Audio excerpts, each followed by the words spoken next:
What even is AI? Nowadays, people associate AI with neural networks, big projects, and machine uprisings. But for me, there's only one association, and it is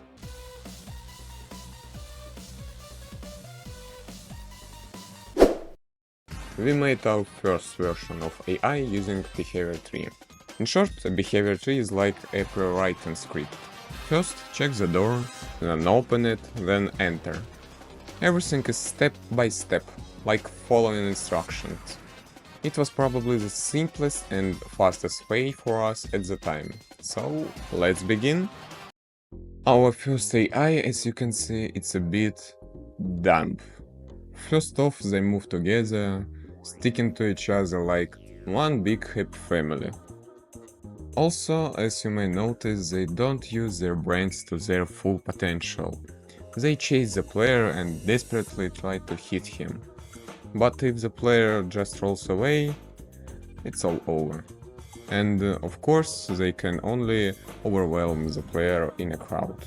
Naturally, this won't get us far, so we need to upgrade their brains.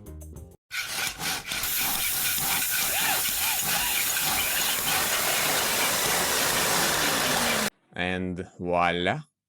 For the second version, we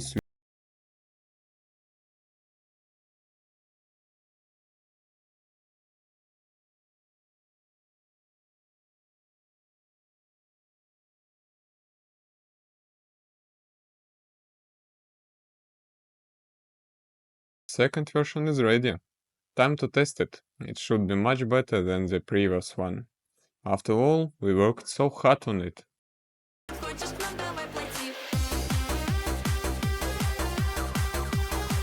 Yeah, right. Now we have an enemy that doesn't hunt the player, but instead runs away in fear and refuses to touch him.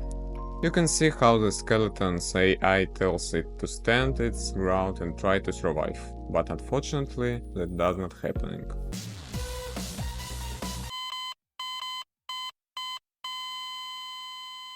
Also, it's a pacifist after attacking. It just stands there watching as you walk up to it with a giant sword.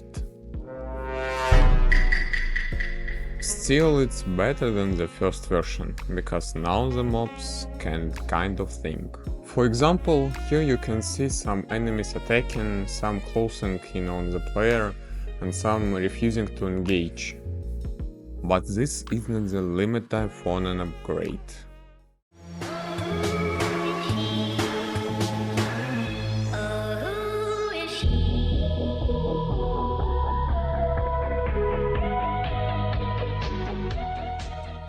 This version is much better, which means what?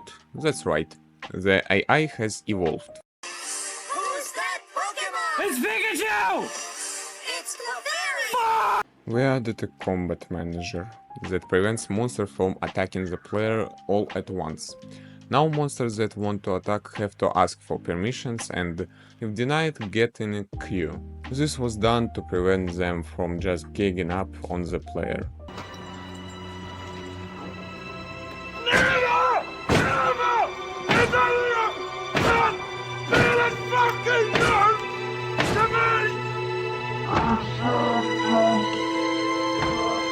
In the old version, mobs had fewer available actions. Keep distance, stand still, approach, use an ability, switching between actions was instant. In the new version there are more actions. Be a living shield, work together as a team, wander aimlessly, move to the ability's casting spot, which depends on the arena. For example, you can see how this mob is acting as a living shield trying to protect the match behind it. Or another example, you can see one mob stuns me while the other follows up with an ability. Basically pure teamwork. Overall, they now actually try to think about how to kill the Ritualist, so he does not interfere with the dark ritual. But as they say, infinity is not the limit and we'll definitely keep working on their brains. They lived only to face a new nightmare, the war against the machines.